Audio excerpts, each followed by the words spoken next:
Good morning and welcome to the 20th of July Smart Financial Planning Breakfast Briefing Review of the weekend's papers. Again this week there are two articles that particularly catch my attention. The first one, a very pleasing article based on my two subjects last week regarding the Inland Revenue and their attempts to take more money out of your pocket. Not unsurprisingly, the clever people at some of the large accountancy practices have already started to come up with a solution to this problem. There are at least two city fund management groups who've decided that rather than have their staff pay the 50% tax bill that will come into effect on the 6th of April 2010, they will actually pay them 3 years worth of salaries and bonuses prior to that date.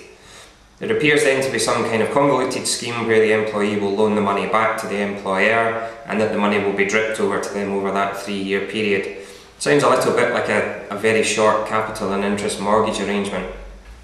What this does show is the level of unhappiness that there is out there with the attempts to raise this level of tax to 50% and the extent to which people will go to try and ensure that they don't have to pay it. The second subject that particularly caught my eye was our old friend, the premium bond.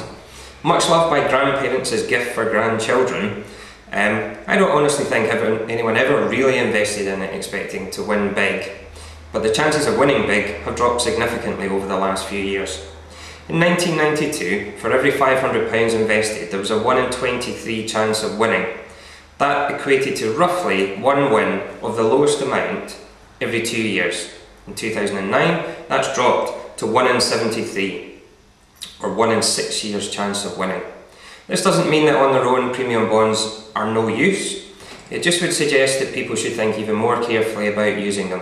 The specific target market, I think, is the higher rate taxpayer who wants to place money for a relatively short period of time, take the chance that they might win, probably collect 1 or 2 prizes at the lower end, the benefit always being that there's no tax to be paid.